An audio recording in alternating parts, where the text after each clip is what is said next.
میرا دل بدل دے، میرا دل بدل دے، میرا دل بدل دے، میرا دل بدل دے، میرا دل بدل دے، میرا دل بدل دے، میرا دل بدل دے، میرا دل بدل دے، میرا غفلت میں ڈوبا دل بدل دے، میرا غفلت میں ڈوبا دل بدل دے، ہوا و حرص والا دل بدل دے، میرا غفلت میں ڈوبا دل بدل دے،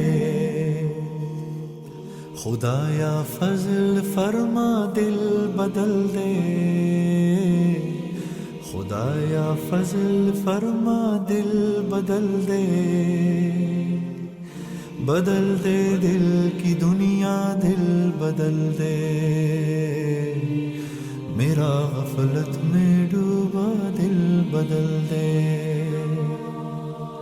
گناہگاری میں کب تک عمر کاٹوں، گناہگاری میں کب تک عمر کاٹوں، بدل دے میرا رستہ دل بدل دے، سنوں میں نام تیرا دھڑکنوں میں، سنوں میں نام تیرا دھڑکنوں میں، مزہ آ جائے مولا دل بدل دے، میرا غفلت میں ڈوبا دل بدل دے، ہٹا لوں آنکھ اپنی ماں سوا سے، ہٹا لوں آنکھ اپنی ماں سوا سے، جیوں میں تیری خاطر دل بدل دے، میرا غفلت میں ڈوبا دل بدل دے، کروں قربان اپنی ساری خوشیاں، کروں قربان اپنی ساری خوشیاں، تو اپنا غم عطا کر دل بدل دے، سہل فرما مسلسل یاد اپنی، سہل فرما مسلسل یاد اپنی، خدایا رحم فرما دل بدل دے،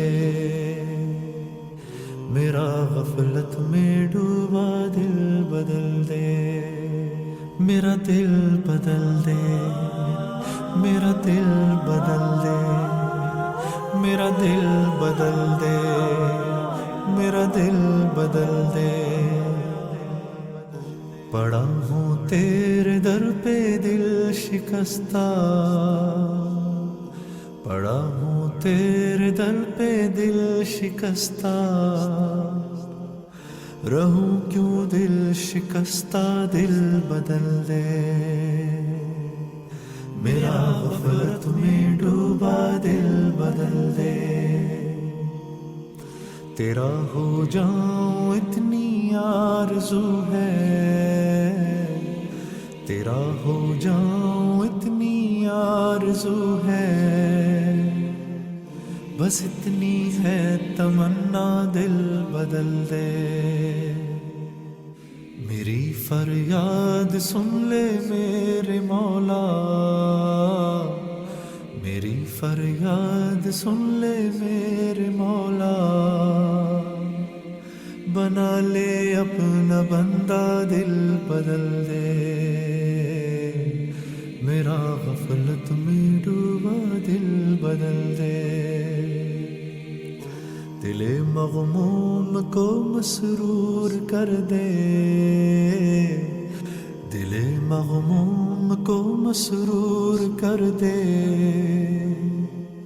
دل بے نور کو پر نور کر دے، میرا ظاہر سور جائے الہی، मेरा ज़ाहिर संवर जाए इलाही, मेरे बातिन की जुल्मत दूर कर दे, मेरा गफलत में डूबा दिल बदल दे। मैं वहदत पिला मखमूर कर दे,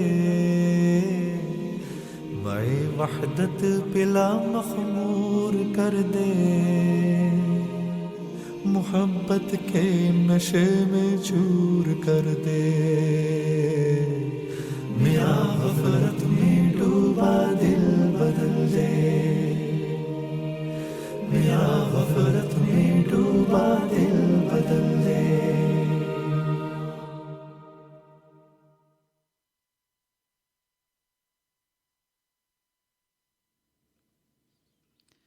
Assalamu alaikum everyone. Good morning. I am Zainab and you are listening to Careers Advice Show on 87.9 FM.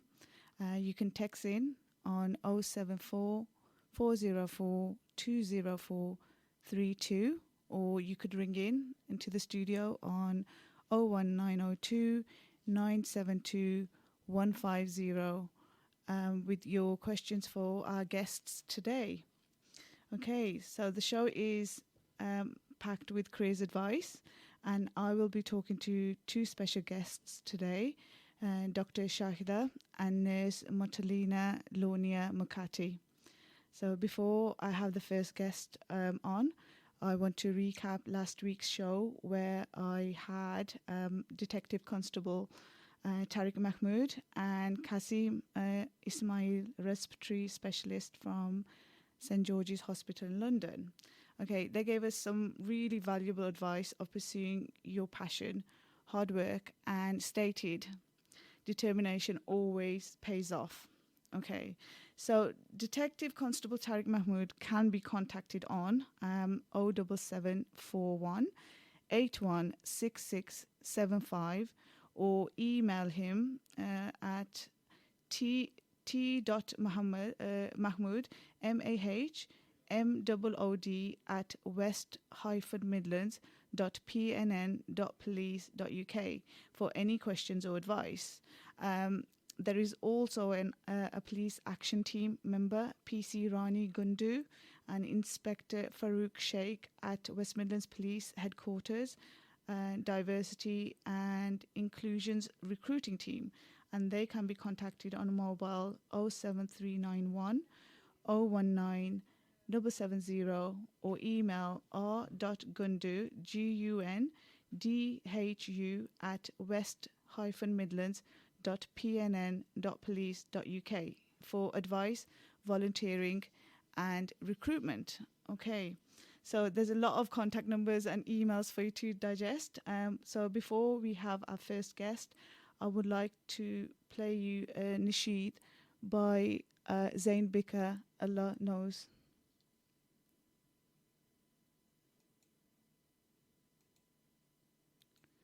Okay.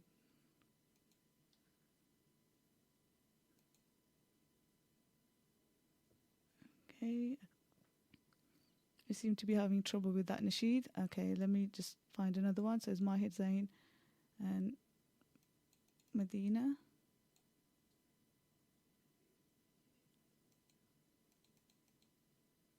When you feel when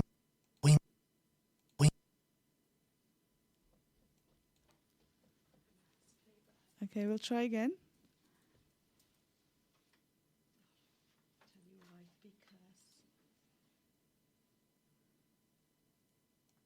Okay, we're having a bit of a problem with playing the nasheed, so when you I'll try feel all again. alone in this world and there's nobody to count your tears, just remember no matter where you are, Allah knows.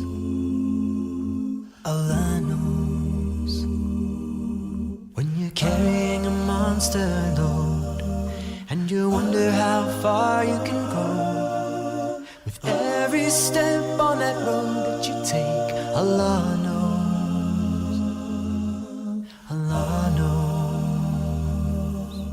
No matter what inside or out, there's one thing of which which there's no doubt. Allah knows, Allah knows.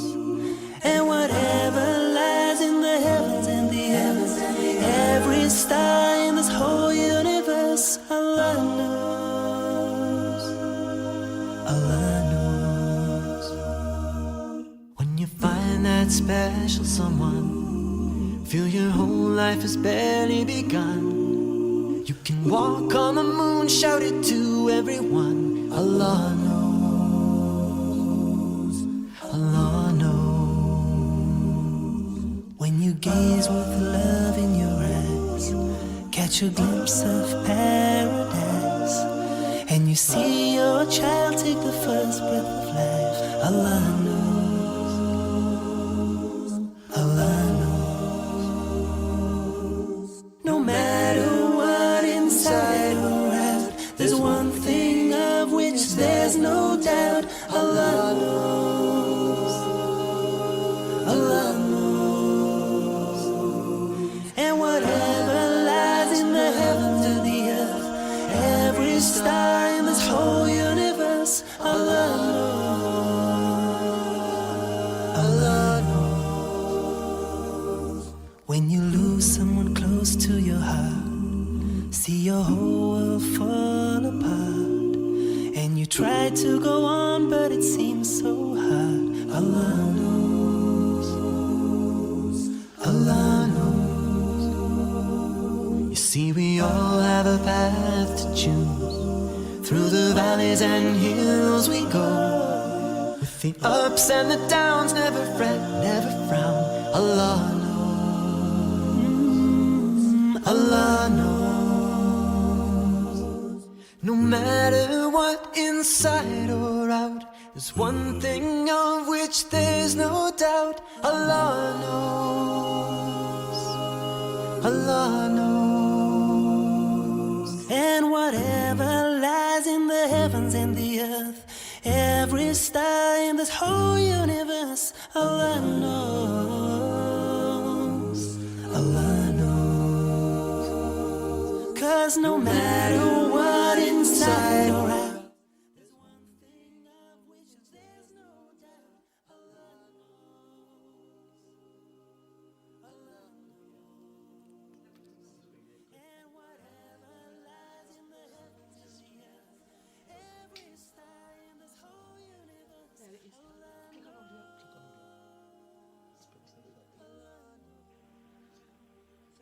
Hello, Hello? is that Motulina? Hello? Hello, is that Motulina Lonia Makati?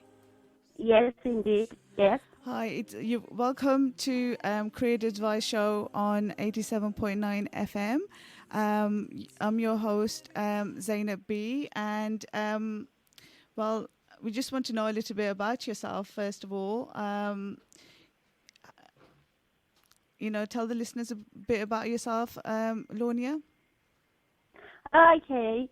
Yes, my name is Matalani. I'm also known as Lonia. I'm a registered nurse, and I trained in Lesotho, which is a country in South Africa. So I trained as a nurse for 2 years, and I did general nursing, and I did Okay, midwifery. so when did you come to England then? Sorry? When did you come to the UK? I came to the UK in 2004. 2004. And did you do your training in Africa, or did you do some other training in England? Oh, I did my general nursing in Lesotho, and my midwifery in Lesotho. And in England here, I went to University of Warwick to specialize in diabetes. Okay. So what made you become interested in nursing then? Was it always a lifelong passion, or did you just kind of fall into it? Yes, I was really young. I was just 18 years old when I made up my mind. Mm-hmm. It just is taking me back to when I was 6 years old. I was not well. I had abdominal operation, and obviously I stayed in hospital for a very long time. It was unexpected that I was staying for a long time. So I built this special relationship with my lovely nurses, and to tell me that one day you will become a nurse. So I think it started from there. So and then unfortunately my father, who passed away when he was only 46 years old. May his soul rest in peace. Yes, and ever since I remember, my father was so poorly. He was so unwell. When I was 10 years old, that's when I started helping my mother to care for my father. Yeah, that's how it started. And I told myself that there's so much that I have to give out to other people. I noticed that I'm a carer. I can care. Yeah. Yeah, definitely. So as a young child, you had in mind that you want to care for others, probably in a similar situation. Yeah. Okay, so when was it the first time you decided that I'm gonna pursue nursing? And what did you do in school? Did you do certain subjects or? So when I was doing my secondary school, or I remember my mother being called to school because we had to decide on which pathway I was to follow. So I decided that I wanted to do accounting. I wanted to be a business person. But my teachers, because I had friends who were influencing me around, and I was passing very well. I was doing very well in accounting as well as science. But the teachers called my mom and said, "No, this girl is very good. She's doing very well in science. We know she likes science. We know this girl is caring. So this girl is just going to do science." Yeah, that's how it happened. And I just continued my career. And then I did my science in secondary school instead of doing accounting. So that's how we started. And obviously now I knew that that's the right pathway. Yeah. Okay, so did you actually go into accounting then, or did you just go straight into nursing? No, I know. When I was in secondary school, I did my I was doing both accounting, of course, in secondary school and science. But when you go to the higher level of your secondary school, you have to, just like in the A levels here, you have to choose the subject that you have to follow, your pathway. So I did science. I did the 3 science, physics, biology, and chemistry. Yeah. Okay, so the education system in Africa compared to England, is it very similar with choices, or is it very different? And then you got to kind of top up to get into nursing in England, for example. Oh, it varies. To be quite honest, Africa is quite big. So where I come from, which is Lesotho anyway, it's a small country, but our education system is quite good. So when you do your secondary school, you're doing loads of subjects like here in England, and then as you go up the ladder, then you have to be a bit more specific, like when you're doing your A level. So that's what happens. You have to either choose to do science or to do accounting. That's what was happening back in the days, but now I can see things have changed. The children of today have, they have lots of things now, including technology. But back in the days, I had to choose between science or being a science person, either medicine, pharmacy, or doing nursing, or becoming a business person. Okay, so did you train up as a nurse in Africa, or did you come to the UK and then train up as a nurse? Yeah, I trained back home. I finished my secondary school, and then I went straight into nursing. I just started when I was like 19 years old. Okay. So I started my first year, of course, and then second year, third year, and then when I finished my third year, I did my midwifery there. Yeah. Oh, okay. So, in your day-to-day job, what are your main responsibilities at the moment as a nurse? Okay. We have loads of responsibilities, but to be quite honest, I'll just, summarize because obviously we haven't got enough time. Is it that long? The list is that long? we as a nurse, my responsibility is to prioritize my patient, prioritize people. That means you treat each individual patient as a unique person. Their care has to be individualized. It has to be unique. Okay. That's the most important one. So you have to gain consent, involve patient. Patient is the center of your care. Involve them and their family. You also involve your colleagues. So you have a multidisciplinary team. You involve the patient. Patient is the center of your care. Okay. That's the most important. So you have to be multidisciplined to do like Yes. to deal with the patients and their relatives? Yeah, beg your pardon? I said, do you have to be multidisciplined to be able to deal with the patients and also with their relatives? Yes, of course. The patient is the center of care. You involve them. The relatives, patient will tell you if they know what is going on. If they're competent, they will tell you who obviously you need to liaise with at home. The family is very important. You inform them every step of the way throughout the care. You involve those people, patient and family. And your colleagues as well. You do everything with your colleagues. It's a teamwork. You involve multidisciplinary team. There are other agencies as well, like social services. You have to involve. Okay, So so it's quite you're a big working with a thing lot of agencies. Okay, so what skills do you think you possess, or one needs to possess, to which are essential to make success, to be successful in your job? Okay. In nursing, now we have what we call the 6 C's of nursing. You have to have care. Care is a natural thing. You are born. It's either you have it or you don't have it. It's very emotional. It's something that is embedded in you. You have to have care. Before you do anything, ask yourself if you are really a caring person. Number 2, compassion. Compassion is very important. You have to be able to empathize, respect the person, another person, respect their dignity as well. You have to have competence, which is number 3. That is, you know what you are doing. You need to understand the care. You need to understand your patient and know the outcome of the treatment that you give patient. Communication is number 4. This is the center of everything. You communicate, you listen as a nurse. You have to be able to listen, to be a listening person, and to give feedback to the patient as well. Listen to everything. Even if it's a complaint, you have to listen. You have to have courage as a nurse, is number 5, and commitment. Those are the most important things that I would say to somebody listening to this show now. You really need to take on yourself. If you have this, I would say you are a nurse already. Just go and do anything. Yeah. So the most important thing is to be caring towards others around you and be, quite passionate. And I think that is really essential in helping you in your career, really, because every day you're dealing with people, and if you're not compassionate and you're not caring, you're not going to last in there long, are you?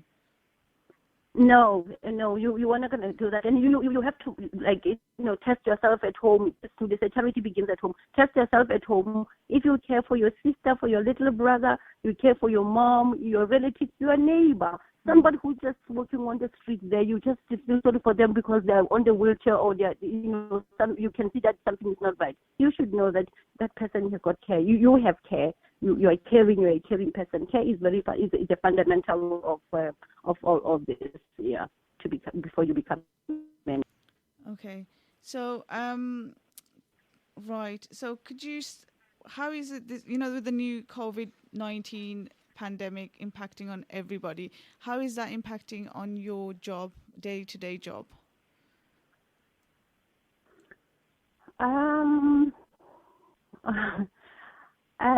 Obviously, it's a new thing. It's a new virus.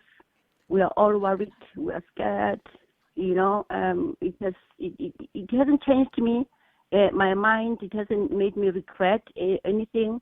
I still want to be a nurse, and I'll always be a nurse. But I would say to you, because it's a new virus, and we didn't know, I must say, how to handle it generally across the world. Obviously, mistakes have been made, and we have learned along the way, and we are improving. But it has opened my eyes as a nurse to because I was not expecting to come across anything like this in my life. I always look at my patient and think, if anything can happen to my patient, I will just jump. I will jump and go to my patient and touch my patient and just to rescue my patient.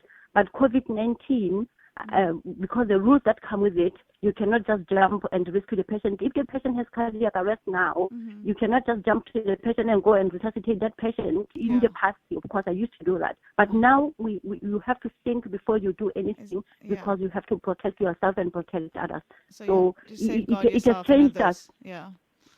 yeah, it has changed the way we used to we used to act as nurses. It just changed a little bit. We have changed a little bit somewhere. Yeah. Okay, thank you for that advice, Lonia. What's happening is we're nearing a break now. So, I mean, please do stay on the line, and we will speak to you shortly after the break, where I will be asking you about any advice that you could give for children returning to school um, on the 1st of June. Okay. Thank you so much. Okay.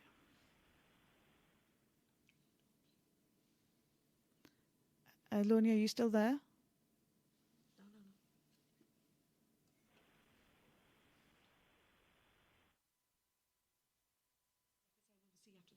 Okay, we will see you shortly after the break.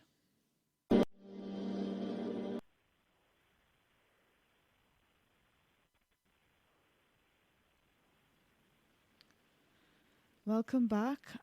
You are listening to Careers Advice Show on 87.9 FM. So please text in your questions on 074 404 20432 or ring in on 01902 972 150. Before the break, we were talking to nurse Motalina Lonia Mukati, who is still on the line. Hello, Lonia, you still there? I am. Thank you. Okay, thank you for your patience through the break. Okay, we were discussing your typical day at work at the moment with all the, COVID-19. You did mention that it was quite busy. So could you give us a bit more detail what kind of things you're doing in the day? To be quite honest with you, yes, it can be very busy. I think with in nursing, I wouldn't say there's such thing as a typical day, to be quite honest, because things change throughout the shift. A shift is a shift. You just don't know what's going to happen. So you can have the busy shift, and then it can change and be okay, or you can just have So do you see a lot of deaths on each shift, or do you see a lot of people dying in hospital? I mean, that must have like quite an impact on your well-being as well, I imagine. Yeah, of course. You just, especially now with the situation now, this current situation of we are having COVID-19 now. We don't know COVID-19. We all don't know this virus. So it has been very busy, having very poorly patients and dying patients. We do have dying patients, but the rate at which patients died recently or are dying now is just unprecedented. And it's amazing. It's strange. So that's what is happening right now. Yeah. Yeah, I can imagine how difficult it must be for everybody, not just within the NHS, outside, individuals losing their loved ones.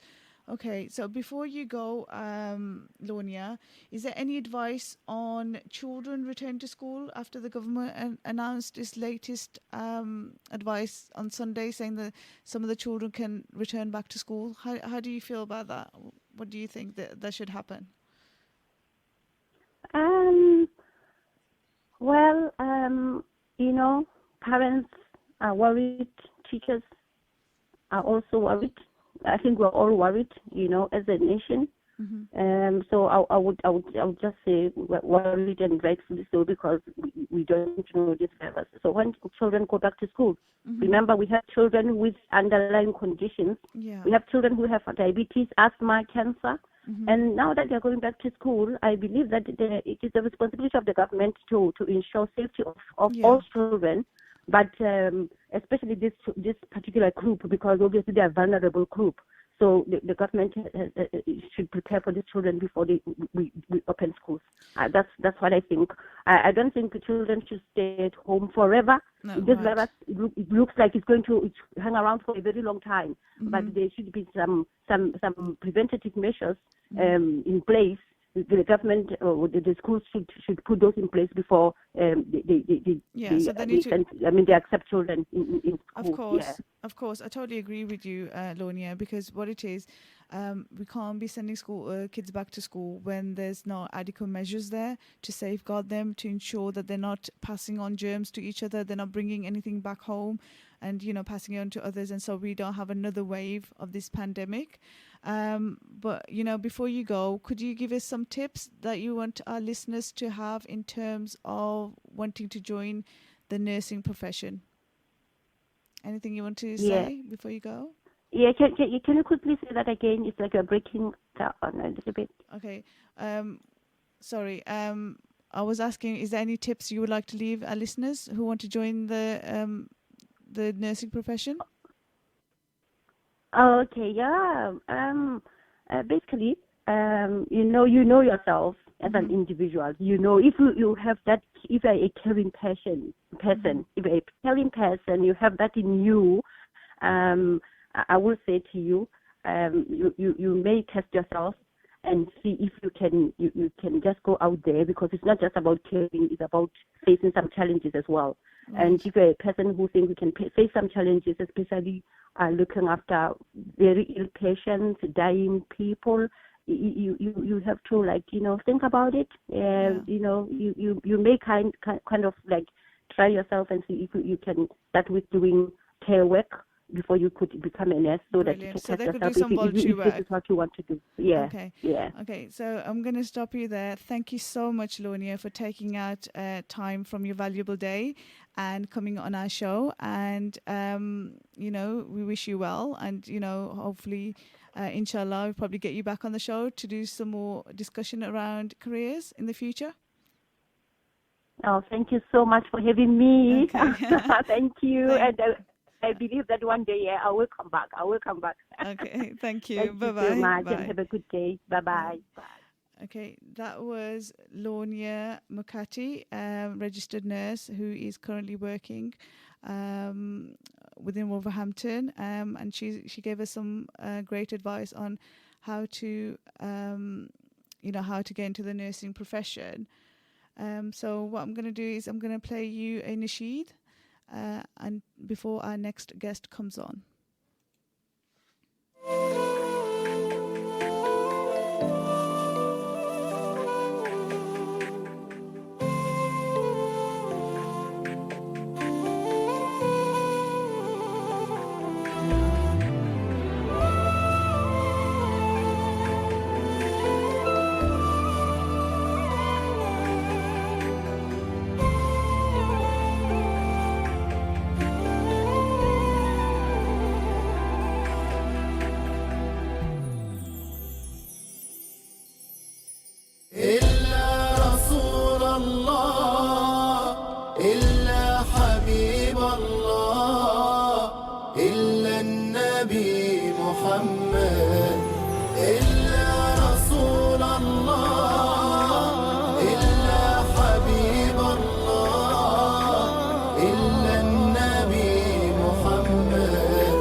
هو اللي علمنا السلام، نور لنا كل الحياة وخدنا للجنة. إمامنا ورسولنا الكريم نور من السماء صادق أمين، رحمة وهدى للعالمين، سرته تطمنا.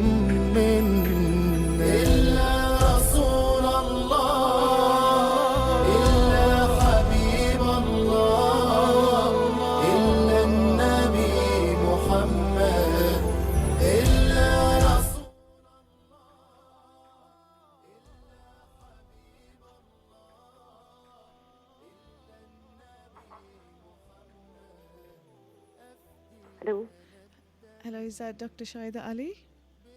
Yes, Assalamu alaikum. Walaikum salam.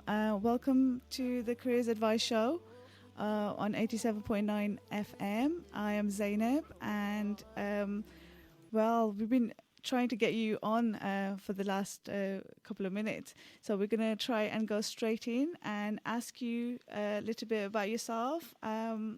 So what exactly do you do, Dr. Shahda, and how did you get into medicine?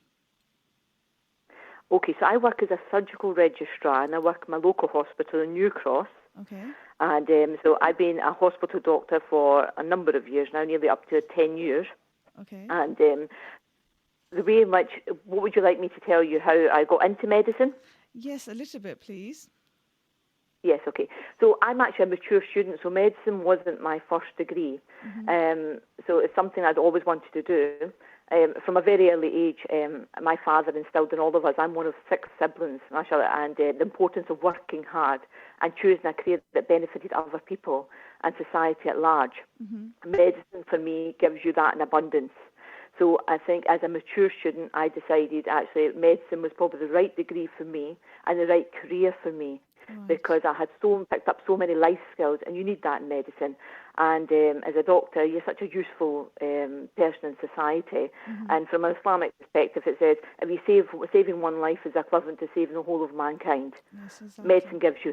Medicine gives you that, and it's just a wonderful, wonderful career. Okay. So you said you're working in New Cross at the moment. So in your day-to-day, what are your main responsibilities? Okay, so as a surgical registrar, our day will start at 8 o'clock in the morning, so it's an early start. It typically ends at 5 o'clock, but sometimes it can go all the way up to 8 o'clock.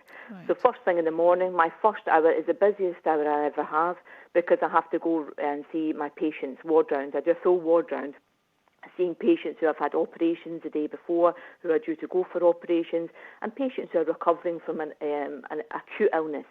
So I'll normally see those patients, 9 o'clock strikes, I'm either rushing off to clinic or I'm going to go to theatre. Most of my day will be spent in theatre. I have a little band of wonderful first-year doctors who support me by looking after these patients whilst I'm in theatre, whilst I'm in clinic, and the rest of my day is really just troubleshooting any problems that they have and just dealing with my daily workload. No one day is the same.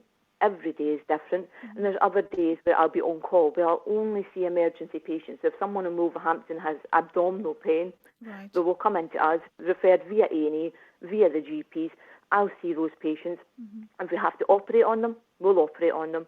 So those days are quite intense. So it's 13 hours a day you work, probably for 3 or 4 days.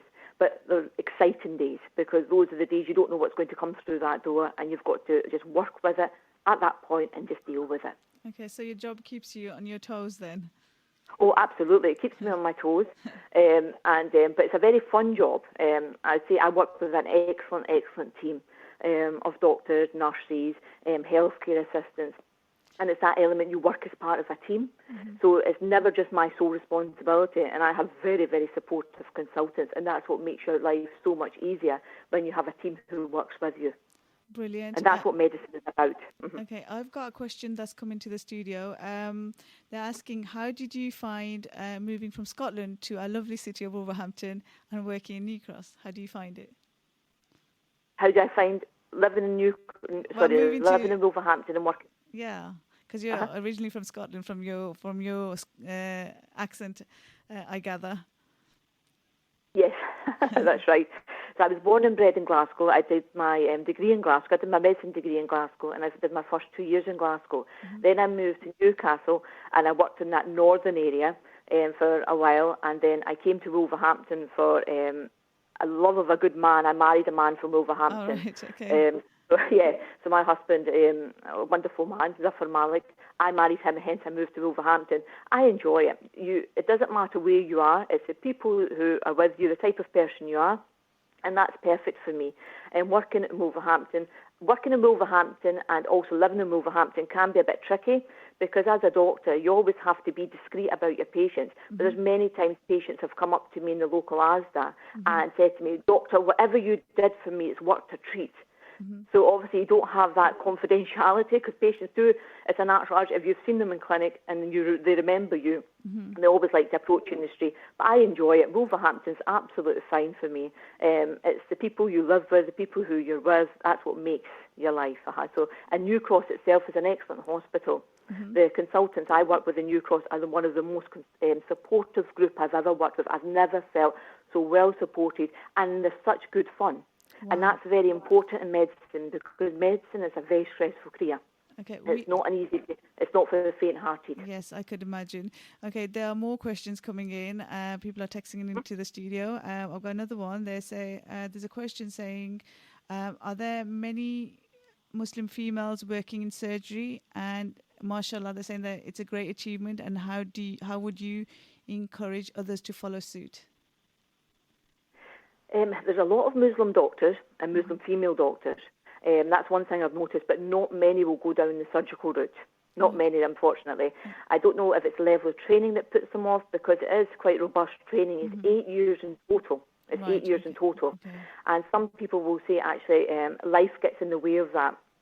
Yeah. I would love to say to you that it's an equal for men, and, males and females. It's not really that equal, because if you have children, that can put things slightly on hold as well. But I think more female Muslims have to come into surgery. And I would say to them, don't be put off. There's so many different options you have working part-time. I work part-time just now because I've got a 20-month-old daughter. Oh, So mashallah. I've went part-time. I've went part-time. As long as you've got supportive people around you. My husband is very supportive. He looks after my daughter during the daytime, along with my wonderful mother-in-law, who's well known in Wolverhampton, and Malik. She's taught half of Wolverhampton because she's an Islamic teacher, and I have their support. And that certainly helps me, but my husband takes the biggest burden of that, and he works exceptionally hard. And as long as you've got that, and there's nurseries, because next year in August I'll put my child in a nursery, there's always options available. Don't shy away from surgery. They need more Muslim doctors. 3 of my consultants in New Cross are Muslim women. Mashallah. And that mashallah. encourages me. And that I encourages think you're me. very popular, Shahda, because I keep getting more and more text messages in. I've got another one which says, Shahda, you're very well spoken, mashallah, and the fact that you like Wolverhampton, and they're quite happy about that. And they're saying, may Allah reward you and the NHS staff for your efforts. And this is from Hiba in Tetnall. Yeah. I know Hiba. You possibly do. That's why she's ringing in.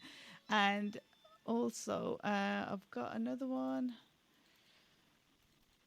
We've got people are ringing in, texting in and saying, amazing show and keep it up. Okay, so we're going to go back to asking you a bit more about your job. So you gave me a lot of detail of what kind of things you do in a typical day. How is the COVID-19 impacting on your workday in comparison to before the COVID-19 pandemic? Is it slightly different or?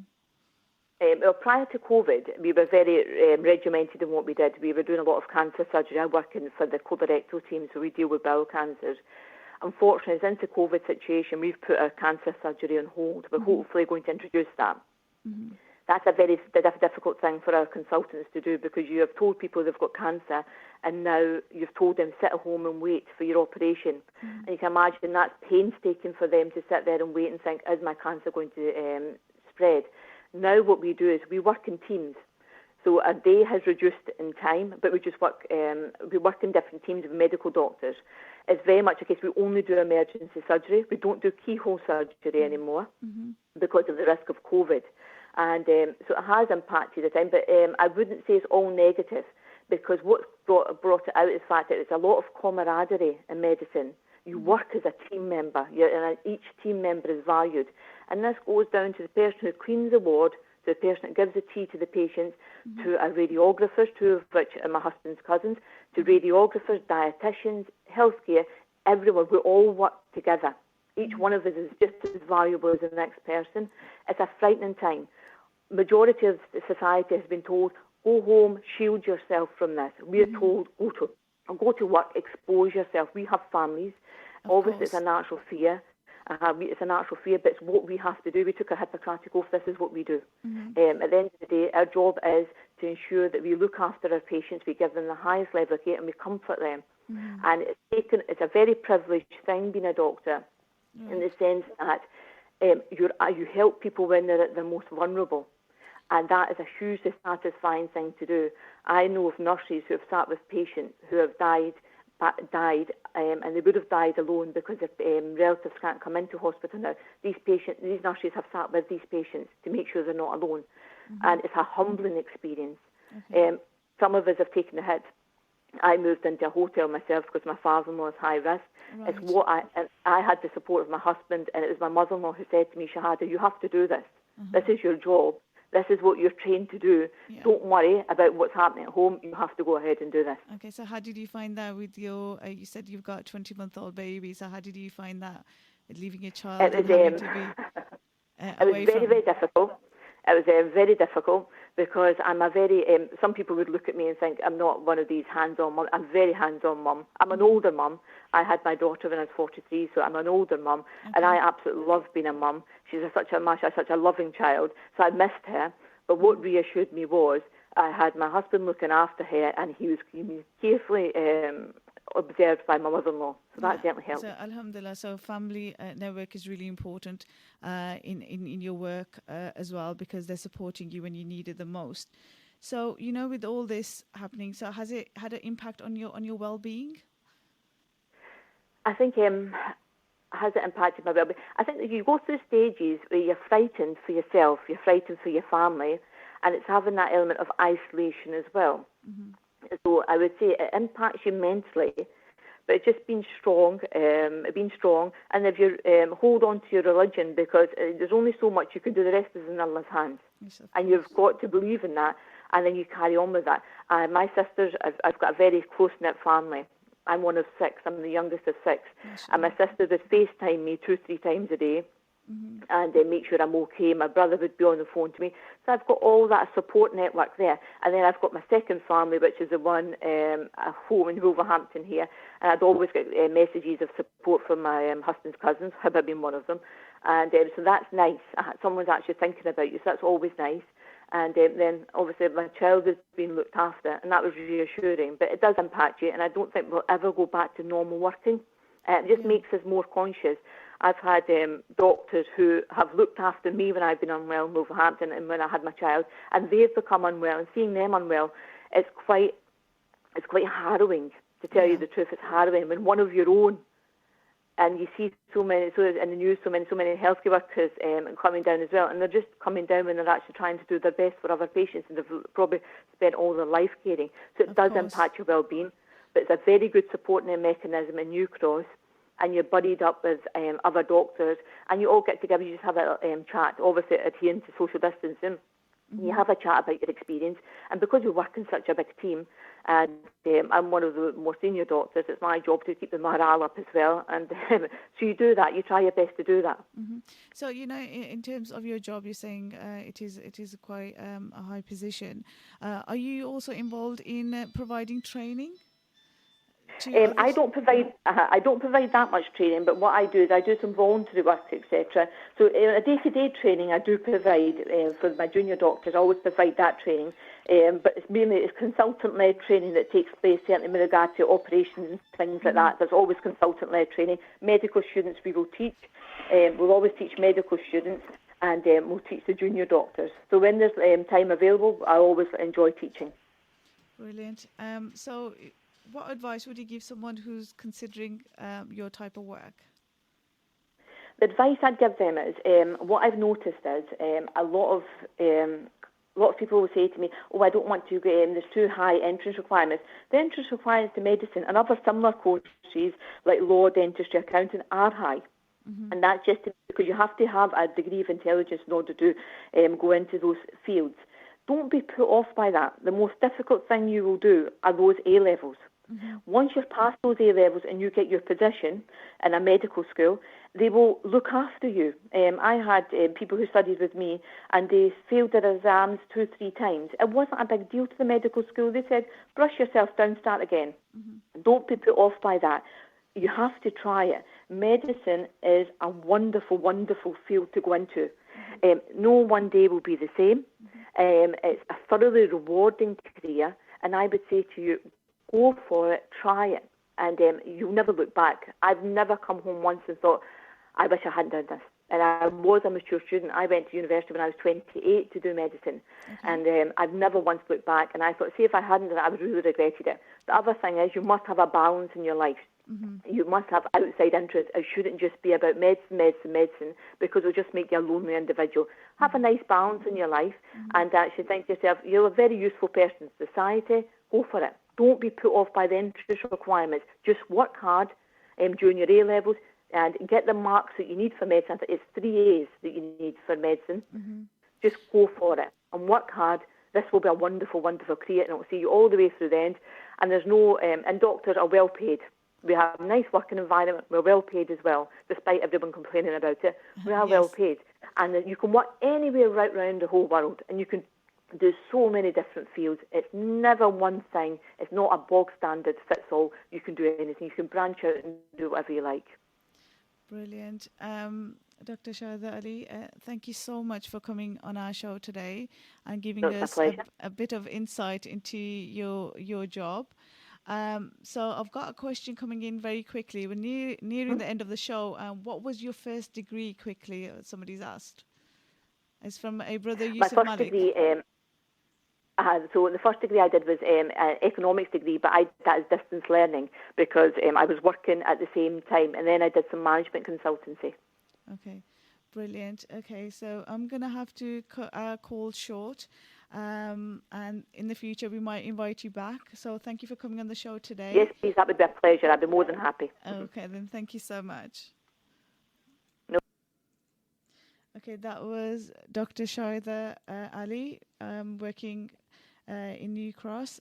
We also had, before the break, Nurse Motilina Lonia Mukati.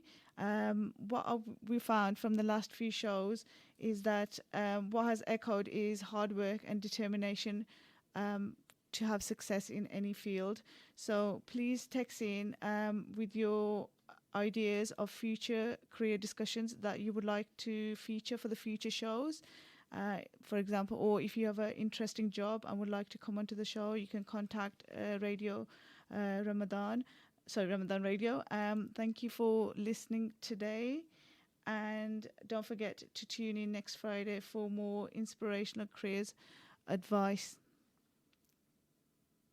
So we're going to shortly go to a break now. And stay tuned for the next Beyond.